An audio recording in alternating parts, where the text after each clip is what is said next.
നമസ്കാരം, ഞാൻ ഷംസുദ്ദീൻ കുന്നത്ത്. ജീവിതം സക്സസിലേക്ക് എത്തിക്കാൻ സഹായിക്കുന്ന കാര്യങ്ങളാണ് നമ്മൾ ഈ വീഡിയോകളിലൂടെ ഡിസ്കസ് ചെയ്യുന്നത്. ഏതാനും ദിവസങ്ങൾക്കകം കടന്നു വരുന്ന 2025 എന്ന വർഷം മനോഹരവും സന്തോഷകരവുമായി മാറാൻ, നമ്മുടെ ഒരു ഭാഗ്യവർഷമാക്കി മാറ്റാൻ സഹായിക്കുന്ന കാര്യങ്ങളാണ് കുറച്ച് ദിവസങ്ങളായി നാം ഡിസ്കസ് ചെയ്യുന്നത്. അതിലെ ഏറ്റവും പ്രധാനപ്പെട്ട ഒരു വീഡിയോ സീരീസിലേക്കാണ് നാം കടക്കുന്നത്. നമ്മളെന്ന് പറയുന്നത് നമ്മുടെ ചലനങ്ങൾ, ചിന്തകൾ, നമ്മുടെ ഇമോഷൻസ് എല്ലാം നമ്മുടെ മനസ്സാണ്. നമ്മുടെ സന്തോഷം, നമ്മുടെ സമാധാനം, നമ്മുടെ സക്സസ് എല്ലാം നിലനിൽക്കുന്നത്, നമ്മുടെ സമാധാനത്തിൽ, നമ്മുടെ സന്തോഷത്തിൽ, നമ്മുടെ സക്സസിൽ എല്ലാം സ്വാധീനം ചെലുത്തുന്നത്, എന്തിനേറെ പറയണം, നമ്മുടെ ജീവിതത്തെ മുഴുവനായി നിയന്ത്രിക്കുന്നതും സ്വാധീനിക്കുന്നതും നമ്മുടെ മനസ്സാണ്. ആ മനസ്സിനെ കൃത്യമായി തിരിച്ചറിയുകയും പഠനം നടത്തുകയും ആ മനസ്സിനെ കുറിച്ച് നല്ല ധാരണ ഉണ്ടാകുകയും ചെയ്താൽ നമ്മുടെ ജീവിതത്തെ തന്നെ നമുക്ക് നിയന്ത്രിക്കാൻ കഴിയും, മാറ്റിമറിക്കാൻ കഴിയും. നമ്മളെ ചലിപ്പിക്കുന്നത്, ചിന്തിപ്പിക്കുന്നത് നമ്മുടെ ഇമോഷൻസ്, നമ്മുടെ പ്രതികരണങ്ങൾ, നമ്മുടെ ദുഃഖം, നമ്മുടെ സന്തോഷം, നമ്മുടെ സ്ട്രെസ്, നമ്മുടെ പ്രയാസങ്ങൾ, നമ്മുടെ എല്ലാ സന്തോഷങ്ങളും എല്ലാ സങ്കടങ്ങളും ബ്രെയിനുമായി ബന്ധപ്പെട്ടതാണ്, നമ്മുടെ മൈൻഡുമായി ബന്ധപ്പെട്ടാണ് നിലനിൽക്കുന്നത്. നമ്മുടെ ബ്രെയിനിൽ നടക്കുന്ന ഇലക്ട്രോ ആൻഡ് കെമിക്കൽ റിയാക്ഷൻസുകൾക്കനുസരിച്ചാണ് നാം സന്തോഷിക്കുന്നതും ദുഃഖിക്കുന്നതും സങ്കടപ്പെടുന്നതും ദേഷ്യപ്പെടുന്നതും എല്ലാം എന്ന് തിരിച്ചറിയുമ്പോൾ നാം ഏറ്റവും കൂടുതൽ ശ്രദ്ധ ചെലുത്തേണ്ടത് നമ്മുടെ കണ്ണിനേക്കാൾ, കാതിനേക്കാൾ, കൈകളേക്കാൾ, കാലിനേക്കാൾ, നമ്മുടെ മറ്റു അവയവങ്ങളെക്കാളൊക്കെ നാം കൂടുതൽ ശ്രദ്ധ ചെലുത്തേണ്ടത് മനസ്സിനെയാണ്, മൈൻഡിനെയാണ്, നമ്മുടെ ബ്രെയിനിനെയാണ് എന്ന് നമുക്ക് മനസ്സിലാക്കാൻ സാധിക്കും. കാല് നടക്കാനുള്ളതാണ്, നിൽക്കാനുള്ളതാണ് എന്ന് നമുക്കറിയാം. കൈ എന്നത് പിടിക്കാനുള്ളതാണ് എന്ന് നമുക്കറിയാം. ചെവി കേൾക്കാനും കണ്ണ് കാണാനുമുള്ളതാണ്. നാവ് സംസാരിക്കാനും രുചിക്കാനും ഒക്കെയുള്ളതാണ് എന്ന് നമുക്കറിയാം. പക്ഷെ നമ്മുടെ ബ്രെയിനിൽ നടക്കുന്ന പ്രവർത്തനങ്ങളെ കുറിച്ച്, അത് നമ്മുടെ ജീവിതത്തെ സ്വാധീനിക്കുന്നതിനെ കുറിച്ച് നമ്മളിൽ പല ആളുകളും ചിന്തിക്കാറില്ല.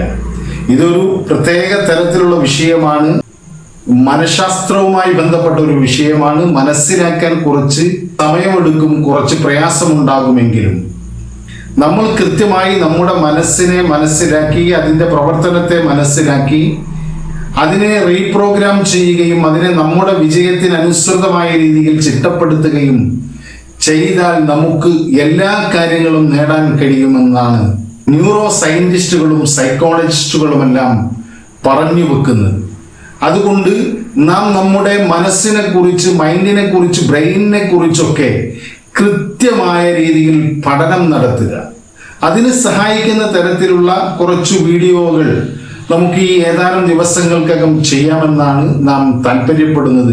കാരണം മൈൻഡിനെ തിരിച്ചറിഞ്ഞ് അതിനെ കൃത്യമായ രീതിയിൽ കഴിയുന്ന അത്രയും നമുക്ക് നിയന്ത്രിക്കാൻ കഴിഞ്ഞാൽ നമ്മുടെ ജീവിതത്തെ നിയന്ത്രിക്കാൻ കഴിയും, നമ്മുടെ സന്തോഷത്തെ നിയന്ത്രിക്കാൻ കഴിയും, നമ്മുടെ സക്സസിനെ നിയന്ത്രിക്കാൻ കഴിയും, വിജയത്തെ നമുക്ക് നിയന്ത്രിക്കാൻ കഴിയും. എന്നതുകൊണ്ട് തന്നെ ഒരുപാട് ശാസ്ത്രീയമായ ഡീപ്പിലേക്ക് ഇറങ്ങിച്ചെല്ലാതെ തന്നെ അതിനെ ഏകദേശം ഒരു മനുഷ്യൻ പ്രൈമറിയായി മനസ്സിലാക്കേണ്ട കാര്യങ്ങൾ നാം ഡിസ്കസ് ചെയ്യും. നമ്മുടെ മനസ്സ് എന്ന് പറയുന്നത്, നമ്മുടെ മൈൻഡ് എന്നത് ചില വിഭാഗങ്ങളായി നമുക്ക് തിരിക്കാൻ കഴിയും.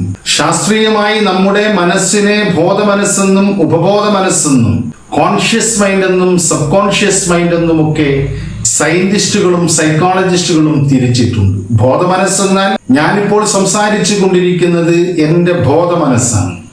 നിങ്ങളിപ്പോൾ ഈ വീഡിയോ കേട്ടുകൊണ്ടിരിക്കുന്നത് നിങ്ങളുടെ ബോധമനസ്സിൽ നിന്നാണ്. ആ ബോധമനസ്സാണ് പലപ്പോഴും തീരുമാനമെടുക്കുന്നത്. എനിക്ക് നന്നാവണം, എനിക്ക് വിജയിക്കണം, എനിക്ക് നല്ല രീതിയിൽ നല്ല പേഴ്സണാലിറ്റി ആകണം, മറ്റുള്ളവരെന്നെ ഇഷ്ടപ്പെടണം, നല്ല രീതിയിൽ കമ്മ്യൂണിക്കേറ്റ് ചെയ്യാൻ കഴിയണം എന്നൊക്കെ തീരുമാനമെടുക്കുന്നത് നമ്മുടെ ബോധമനസ്സാണ്. കോൺഷ്യസ് ആയിക്കൊണ്ടാണ് നാം ഈ തീരുമാനങ്ങളൊക്കെ എടുക്കുന്നത്. എന്നാൽ അതിനെ സ്വാധീനിക്കുന്നത്, ആ തീരുമാനത്തെ സക്സസിലേക്ക് എത്തിക്കാൻ സ്വാധീനിക്കുന്നത് നമ്മുടെ സബ് കോൺഷ്യസ് മൈൻഡാണ്.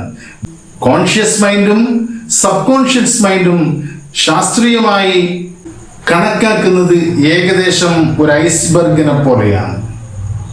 ഒരു ജലാശയത്തിന്റെ ഉള്ളിലേക്ക് ഒരുപാട് താഴ്ചയുള്ള ഭാഗം നാം കാണാത്തതും, എന്നാൽ അതിൻ്റെ മുകൾ പാളിയിൽ വളരെ ചെറിയ ഒരു രൂപം മാത്രമാണ് നാം കാണുന്നത് എന്നതുപോലെ തന്നെ നമ്മുടെ ബോധമനസ്സെന്നത് ഒരു ചെറിയ സംവിധാനമാണ്. എന്നാൽ നമ്മുടെ സബ് കോൺഷ്യസ് മൈൻഡ്, ഉപബോധ മനസ്സെന്ന് പറയുന്നത് വളരെ ഡീപ്പായിട്ടുള്ള ഒന്നാണ്. അത് നമ്മുടെ അനുഭവങ്ങൾ, നമ്മുടെ എക്സ്പീരിയൻസുകൾ, കൾച്ചർ, നമ്മുടെ ബിലീഫ് സിസ്റ്റം, നമ്മുടെ വിശ്വാസങ്ങൾ എല്ലാം മെമ്മറിയായി കാത്തു സൂക്ഷിക്കുകയും അതനുസരിച്ച് പ്രവർത്തിക്കുകയും ചെയ്യുന്നു. നമ്മളറിയാതെ നമ്മൾ ഉറങ്ങിക്കിടക്കുമ്പോൾ പോലും പ്രവർത്തിച്ചു കൊണ്ടിരിക്കുന്ന, നമ്മുടെ ശരീരത്തെ നിയന്ത്രിക്കുന്ന, ചിന്തകളെ നിയന്ത്രിക്കുന്ന ഒന്നാണ് സബ് കോൺഷ്യസ് മൈൻഡ്. കാര്യങ്ങൾ മനസ്സിലാക്കുന്നത് പഞ്ചേന്ദ്രിയങ്ങളിലൂടെയാണ്, 5 സെൻസറി സിസ്റ്റങ്ങളിലൂടെ. 5 ഓർഗൻസ് ഉപയോഗിച്ചുകൊണ്ടാണ് നാം കാര്യങ്ങൾ മനസ്സിലാക്കുന്നത്. നാം കണ്ടത്, കേട്ടത്, രുചിച്ചത്, മണത്തത്, തൊട്ടറിഞ്ഞത്, ഇങ്ങനെ 5 രീതിയിലാണ് നാം കാര്യങ്ങളെ ഗ്രഹിക്കുന്നത്. എന്നാൽ നാം കണ്ടതും കേട്ടതും രുചിച്ചറിഞ്ഞതും തൊട്ടറിഞ്ഞതും മണത്തതുമെല്ലാം അതിൻ്റെ എല്ലാം ഒരു ഫിൽറ്ററിങ്ങിലൂടെ കടന്നുപോയി നമ്മുടെ ബിലീഫ് സിസ്റ്റത്തെയും കൾച്ചറും കാഴ്ചപ്പാടുമെല്ലാം കൃത്യമായി സ്വാധീനിക്കുന്ന രീതിയിലാണ് നമ്മുടെ സബ് കോൺഷ്യസ് മൈൻഡ് ഇത്തരം അറിവുകളെ, വിവരങ്ങളെ സ്വീകരിച്ച് സ്റ്റോർ ചെയ്തു വെക്കുന്നത്. അതുകൊണ്ട് ചിലപ്പോൾ നാം യഥാർത്ഥത്തിൽ കണ്ടതായിരിക്കണമെന്നില്ല നാം മനസ്സിലാക്കുന്നത്, യഥാർത്ഥത്തിൽ കേട്ടതായിരിക്കണമെന്നില്ല നാം മനസ്സിലാക്കുന്നത്.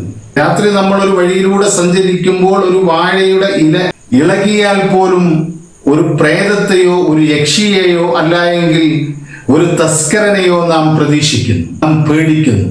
ഒരു വെള്ളമുറ്റി വീഴുന്ന സൗണ്ട് പോലും ആരോ നമ്മുടെ പിറകെ നടന്നു വരുന്നുണ്ട് എന്ന രീതിയിൽ നാം ചിന്തിക്കുകയും അതിൻ്റെ പേരിൽ നാം പാനിക്കാകുകയും ചെയ്യാം. അതുകൊണ്ട് നാം കേൾക്കുന്ന, കാണുന്ന എല്ലാ കാര്യങ്ങളെയും ഒരു ഫിൽറ്ററിങ്ങിലൂടെയാണ് നമ്മുടെ മനസ്സ് സ്വീകരിക്കുന്നത് എന്ന് മനസ്സിലാക്കാം.